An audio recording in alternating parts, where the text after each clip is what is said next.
Hello, I'm Rachel from Douentza Garden in Ireland, and I guess you've just caught me as I do a revamp of the glasshouse border here behind me. So as you can see, I have lots of what we would term as exotic plants here in Ireland, permanently planted in the ground here. And the advantage of that is that I can grow things I wouldn't normally be able to grow out in the garden, because this glass house is kept to a 5-degree minimum in winter. Now, I made a few mistakes as I planted this up. I'm going to fix them today, and I'm also going to add a couple of new beauties. The first one I will show to you is this fantastic Canna Cleopatra. And if you haven't seen this variegated canna before, then wow. I'm inserting here a clip I made a few years ago of this fantastic plant in another garden here in Ireland. So it will get tall and it will get absolutely fantastic. And I have two of them because this was a gift from my friend Liga. Thank you, Liga. And friends always give you two of everything. Isn't that very kind? Well, my friends do anyway. And I guess they know I might kill one. And then we have a salvia, and look at the fantastic furry pink flowers that are just about to appear on this gorgeous salvia called Bethelii. I was just reading the label here. And these are, well, this is a salvia that I really can't grow outdoors. And I am not in the mood anymore for planting things out and then digging them up in autumn and overwintering them in the greenhouse. Life is too short. I just don't do that. Instead, I plant things that I really want, like this, in my permanent border, and that's what we're going to do today. So stay with me. We're going to first replant this glasshouse border. I'll then give you an update on a couple of plants. We are going to repot my nepenthes and give you an update on some seedlings and stuff in the other greenhouse. So let's get on with the video.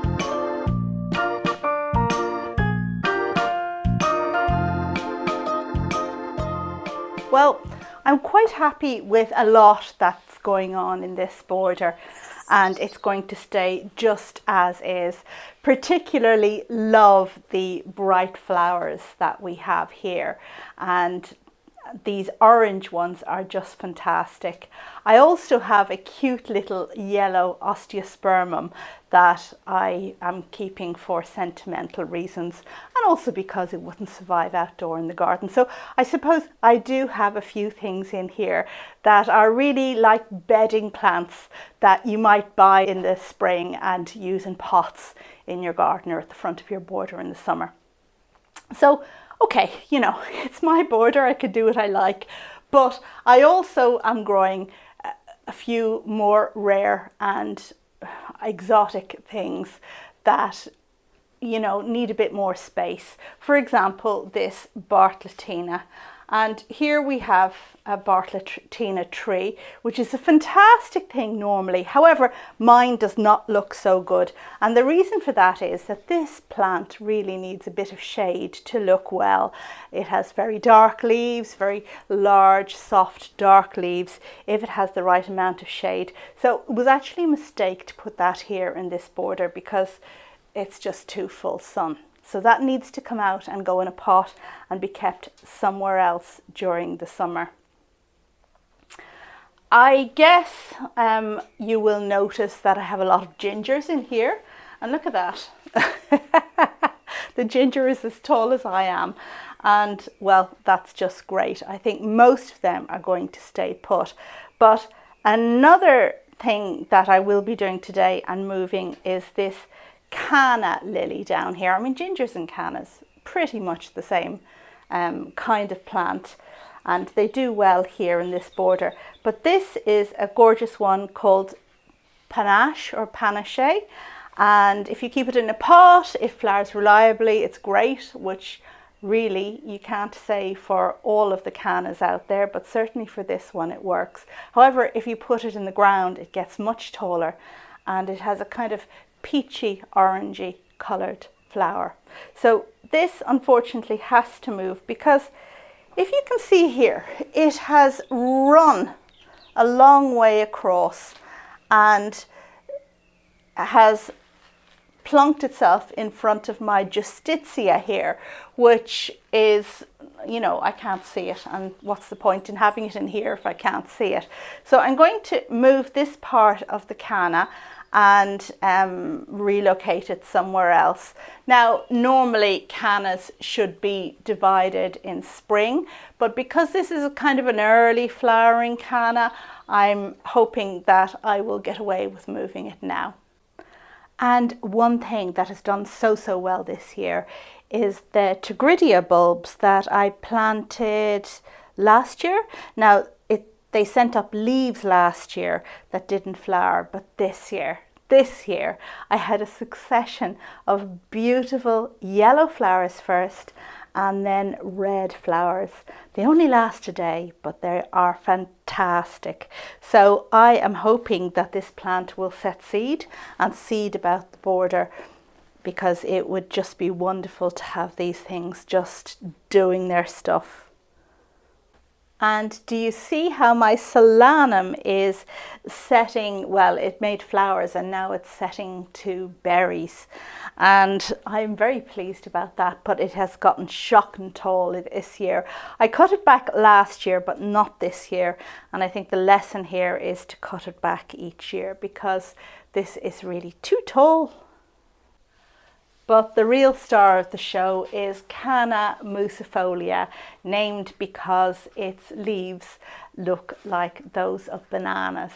And this has done so well. Now, I would like it to get bigger. And the person who gave me this plant originally, she had one that grew in her garden too, like 5 foot or 6 foot. And I am hoping that mine over time will get that tall. But it is just such a wonderful plant, and this is giving the feel that I want in this border. I want a kind of subtropical feel as I sit out here, a bit of shade from big leafy plants, and yeah, I can just sit here, have my cup of tea and just pretend I am somewhere else.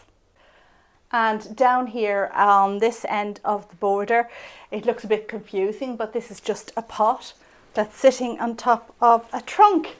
And this is my Nepalese lily, which flowered beautifully this year, but it's past now. And it's actually sitting on top of the trunk of my brugmansia that I had to get rid of because the roots were getting too extensive.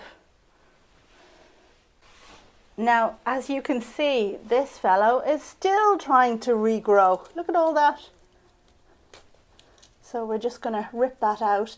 But what it means is that I can't yet remove this. It's still very sturdily in the ground. So for the moment, I'm just going to plant around it. Right, first up, I'm going to have a go at the Bartlettina and try and get it out, put it in a pot somewhere. So just to be careful not to damage the plants around it, which is always kind of tricky because it's kind of tightly planted in here. And don't put the handle of the spade through the glass. This is a glass house, so always dangerous. Now, this is a better approach.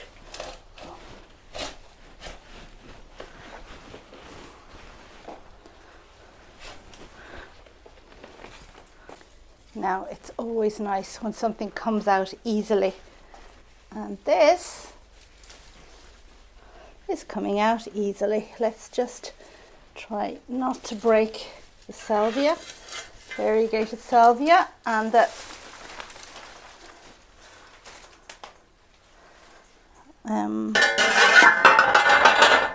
agapanthus.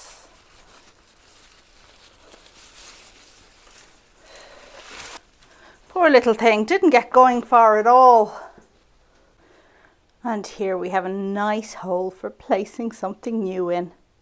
Now I'm going to have a go at this canna that has parked itself too close to the paving and too close to my justitia. And I'm wondering, because this was originally one plant And now look, there's a piece there and there's a piece there. I mean, what the heck? So maybe if I try and dig out whatever tuber is in between the two as the starting point, because it's actually quite hard to get between the canna and the paving here.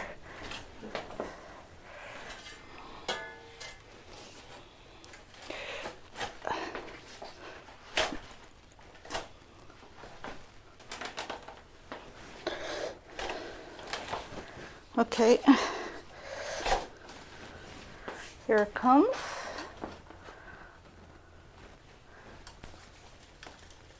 And there it is.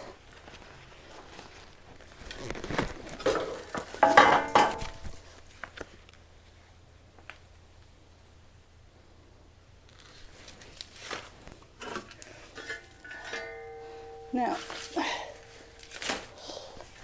let's just see what the heck is going on here.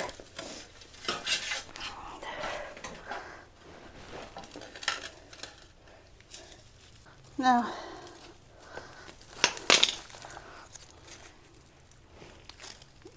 here we have some root and nothing here. Oh, here's something else.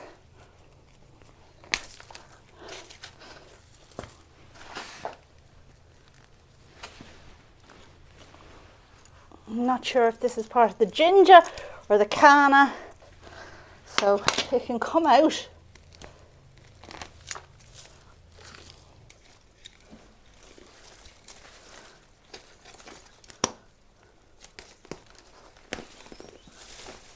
Okay, there's my justitia.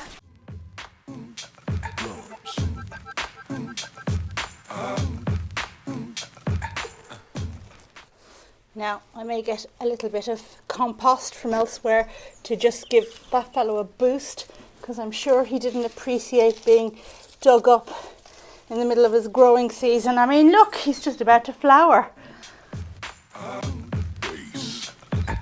And now we're going to put a piece of canna panache, the first one I lifted, over here. Got yourself something funky.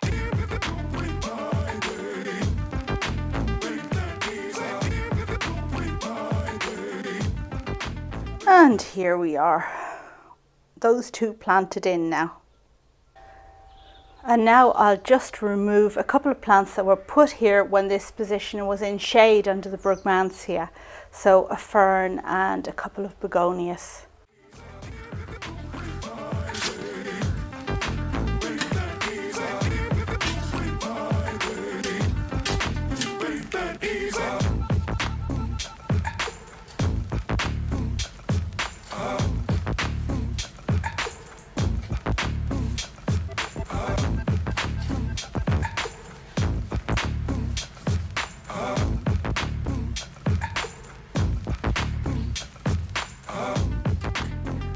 And this plant here at the front is plectranthus. It's new since you were last here, and well, it's not new for me. I've grown it for a long time and then kind of gave up, got bored with it, but it's back again now. So yep, I think the silver foliage is going to look great against the green. And then finally there's the other Canna Cleopatra that's going to go in just right there.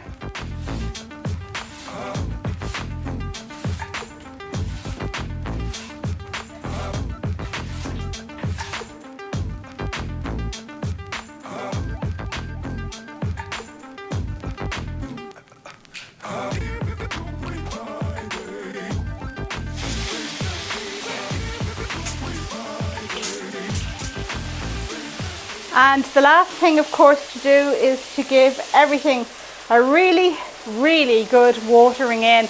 And I did notice that the soil in the border was quite dry, drier than it should be, I guess. I guess I've been a bit lazy with the watering here. So I'll just have to pay attention to that going forward.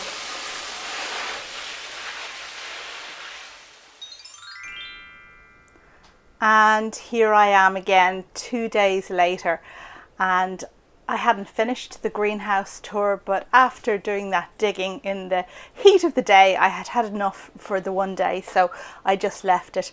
Anyway, we've moved now to the greenhouse, my working greenhouse, which is the second greenhouse that I have, and we're going to have a look at some of the things here. And I suppose the first thing to mention is my meconopsis seedlings. And some of you may recall that I sowed these meconopsis seedlings in, well, early on in the year, very early on in the year, because they do need stratification. And I do have some seedlings, as you can see, but oh my gosh, there was a bit of a disaster.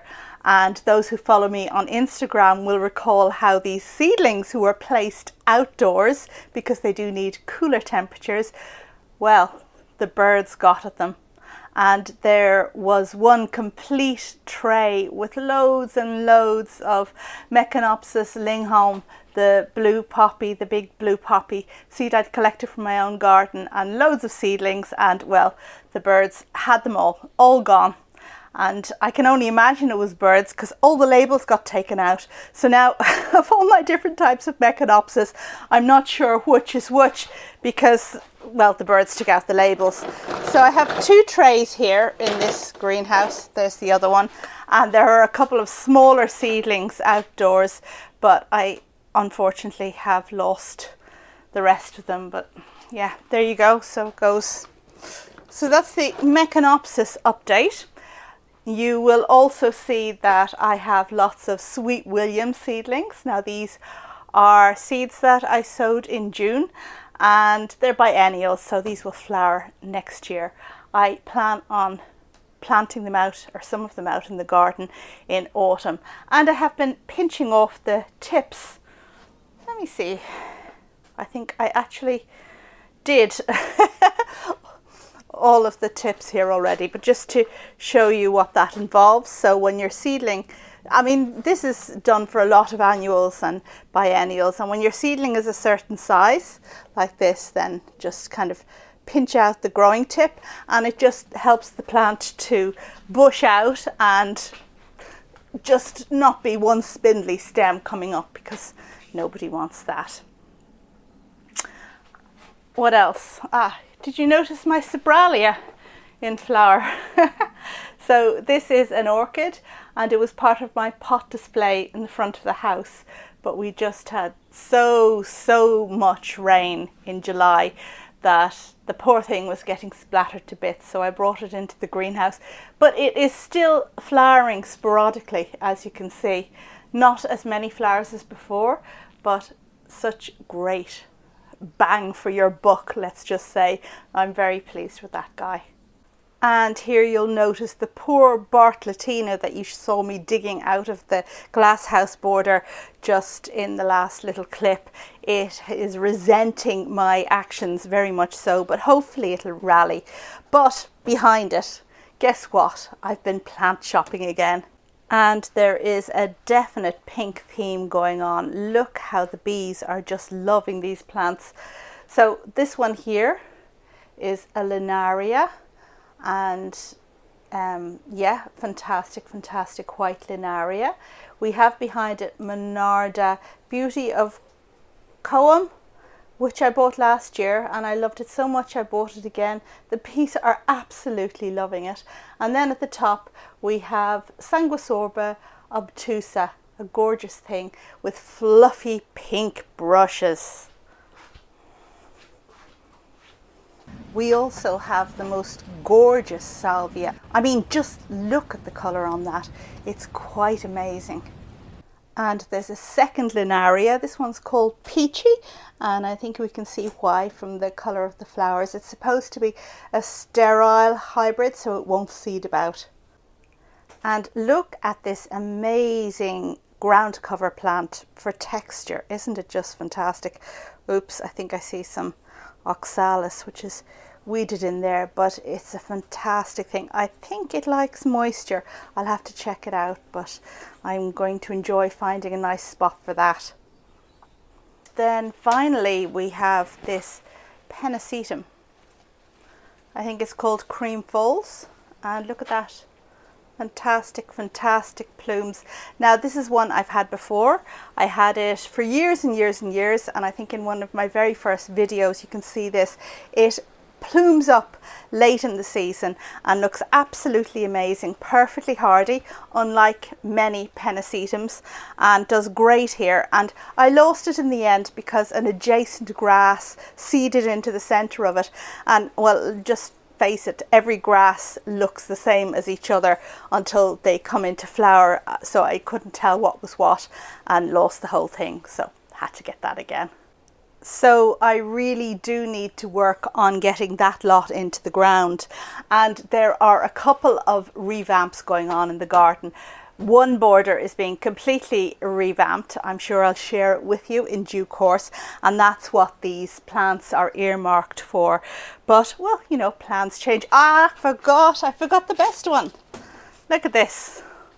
I forgot the best one. This is a eucalyptus, and when I saw this on the shelf, I just had to have it.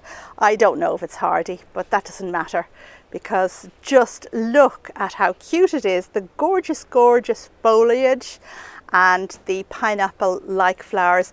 And eucalyptus, of course, are bulbs from South Africa. Mostly not hardy here, although I haven't gotten away with a couple of them in the ground. And this guy, that guy, how could I leave him behind, even if he is a greenhouse plant as opposed to a garden one? But the other thing I want to show you is right down here at the back of the greenhouse, past the potting table. Did you see the grape? Yeah, my grape really is going mad at the moment, and this is its third year, I'm not sure, but in any case I'm going to have to prune it hard back this autumn to give the roots a chance to develop, which means cutting off all the side shoots and even cutting the main stem back by a third, and then, you know, it just gives it a chance to establish well. So a few more years, I guess, before I can have grapes from it.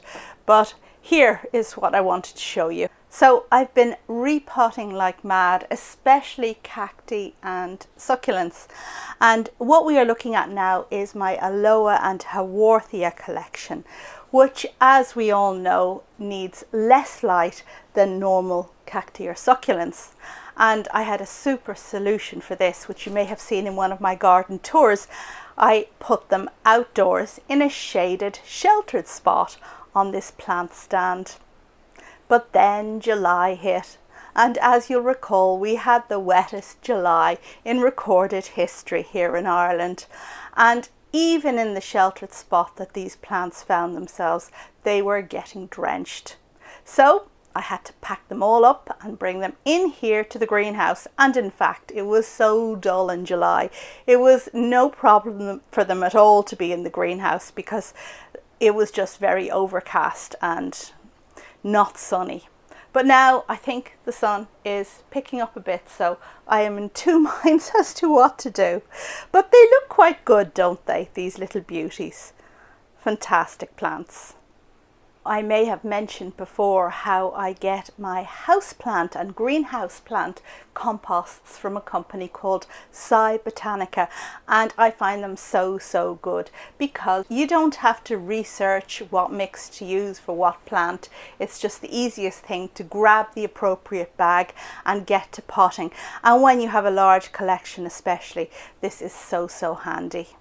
All of the plants here have been repotted using the cacti/succulent potting mix that Botanica sent me, and they have been top dressed with pumice. Pumice is such an amazing substance, and it looks great, but also it does amazing stuff in terms of keeping moisture off of plants as a top dressing. Well, I promised you a repotting, and back in June I repotted my entire nepenthes collection. When I say entire, I have 3 plants. It's not a major deal. And now we're going to take a little look at how that's done. And I used the potting mix provided by Botanica, the carnivorous plant one. Now it is a mix for nepenthes, not for sarracenia. So the first step was to find a pot that was the appropriate size for the root ball of the nepenthes that I was repotting, and this one looks about right.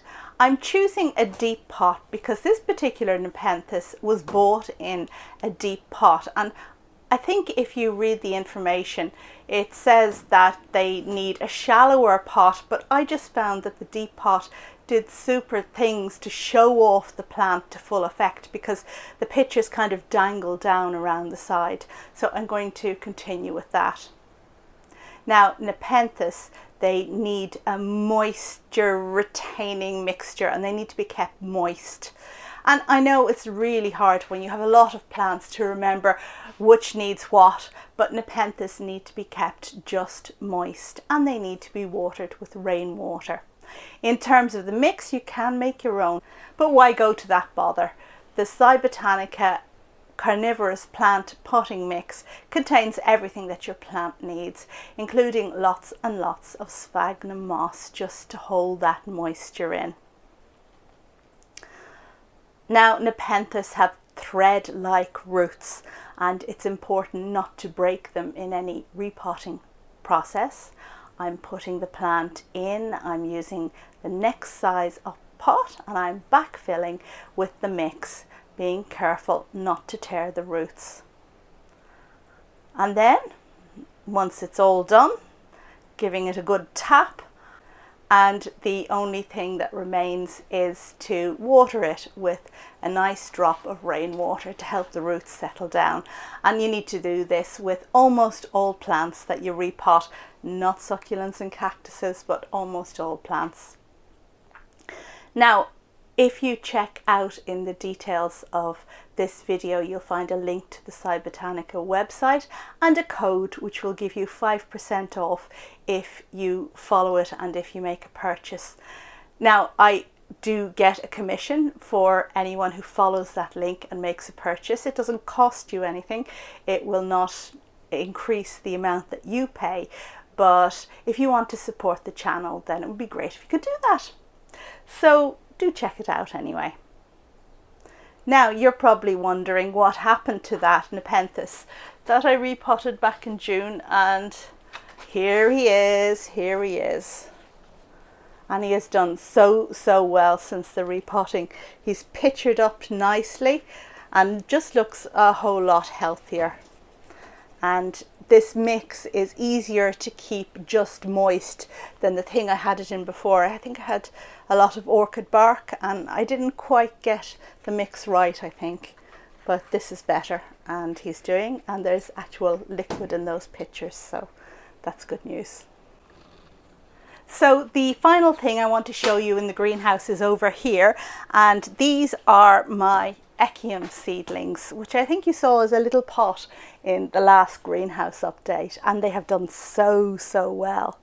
Now, interestingly, all of the seedlings in that original pot were potted on into this little pot here in July. Yeah, July. And a few of them have remained in that pot since July. Look at the poor baby, struggling.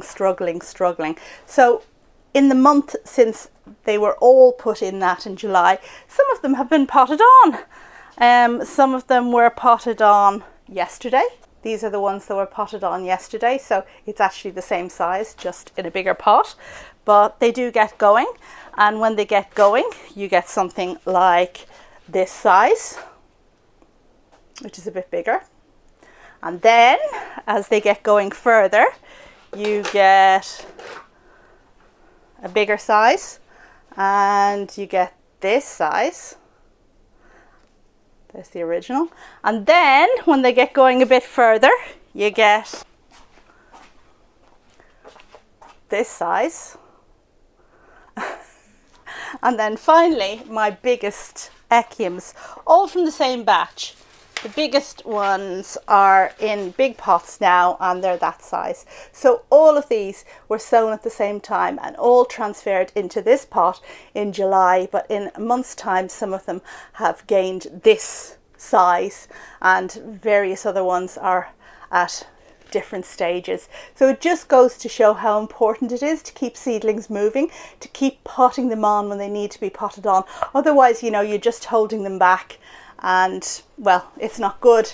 And also, you know, there's one thing to consider with echiums. This is Echium wilpretii, and they generally have a reputation for being difficult to transplant because they don't like root disturbance. Now, in my experience, root disturbance isn't a problem at all, except if it's done in autumn. And if you do it in autumn, if you're potting on your Echium wilpretii in autumn, then you're very likely to lose them. I know because I did it one year. I had a lot of very big echiums and decided to pot them on in autumn, and it was a big mistake because I lost them all. I've just remembered something to do with these echiums, and I had originally intended to put one of these echiums into the border in the glasshouse over the other side, but then I went and replanted it with you just now and I completely forgot to do that. But I think, you know what, maybe I can still find a place to put one of them in. Let's not take one of these, let's take kind of a medium-sized one and see if we can find a place for it in the glasshouse.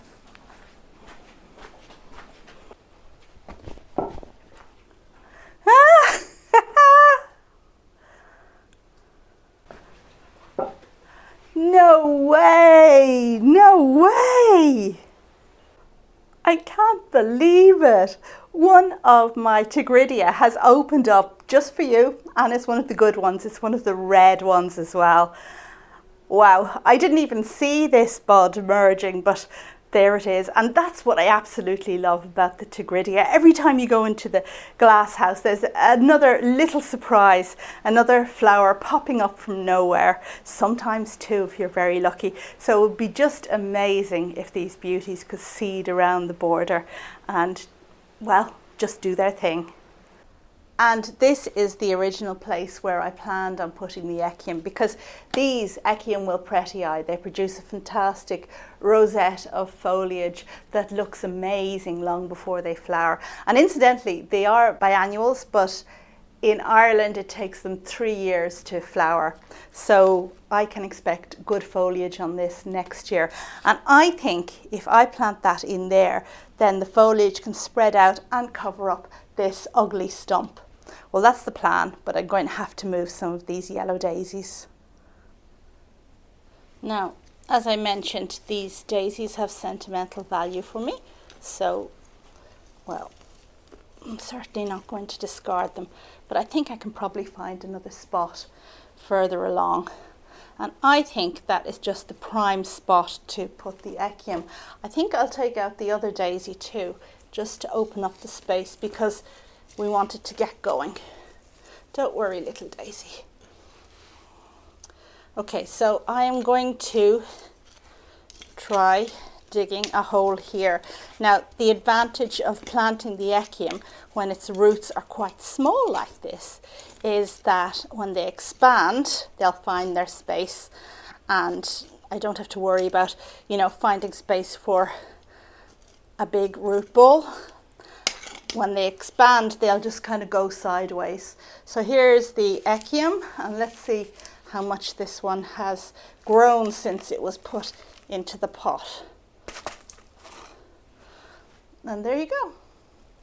Quite a healthy looking root ball, which I want to not disturb. And in he goes. And let's just backfill a bit.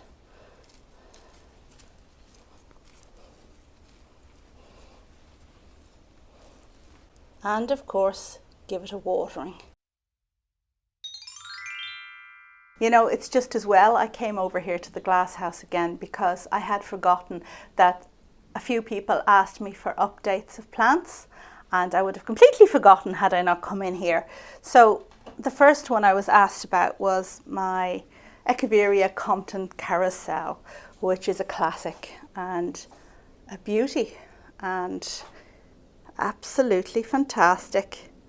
It's green and cream, and you can see that one of the rosettes is completely cream. Now, all of those mad people on Instagram who are paying fortunes for variegated monsteras would wet their pants at this site, but it is actually a bad thing because a plant without green has no chlorophyll, therefore it can't photosynthesize and it can't feed itself and it will die. And the only reason why this one is hanging in there is because it's still attached to the mother plant. But you know what, it makes a nice kind of appendage to the mother plant, so I'm happy for that. Compton's Carousel, and it was repotted this year and topped with the beautiful pumice that I mentioned earlier. Now, there were some others that were requested. Oh yeah, my Dioscorea, my biggest Dioscorea has just gone dormant, and this is a Codex plant. This one has just developed the fissures on the top, which is, I mean, that's what you want in a Codex plant, in the elephant's foot one anyway. And this is a gorgeous, gorgeous thing that I'm going to repot now, because you repot when dormant. I have lots of other little babies because I grew these from seedlings, but that's the one that's doing the best. Very, very pleased with that. We have a cactus in flower over there. This is a cactus that wears its flowers like a crown. Is it called crown of thorns? I can't remember. Anyway, the proper name is written on the screen. And this little astrophytum over here has flowered 3 times over the summer. Can you believe it? 3 times. Some of them aborted, but 3 times. And someone asked me about my plowbreaker plant.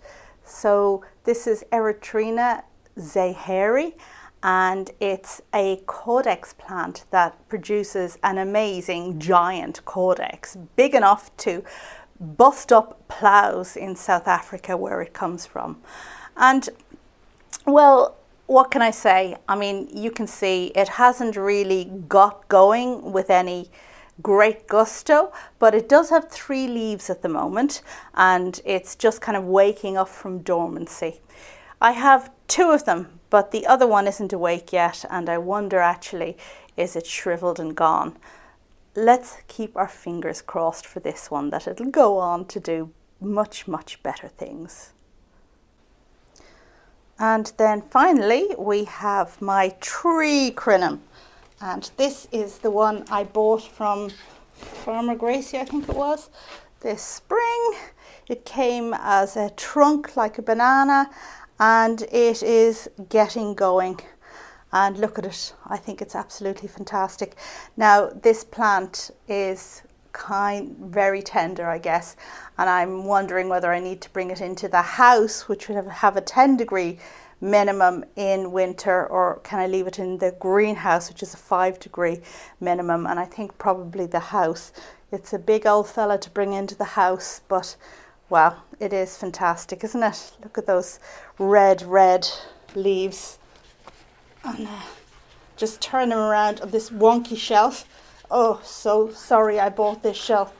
It really is not up to the task. I think I could probably actually peel off a lot of this skin now, because it's not doing anything, and reveal the trunk. But you know what? We won't be doing that now on camera. And that's it. We've come to the end of this greenhouse update video. And I hope you liked it. I hope you found it interesting. I hope I answered your questions and covered the plants that you wanted me to cover. And if I didn't, then let me know so I can do it next time. Yeah, Botanica, do check out their website, and don't forget the 5% discount code, which is mentioned down in the description below. Okay, that's all for the moment. Thank you as always for watching, and I will see you on the next video. Bye!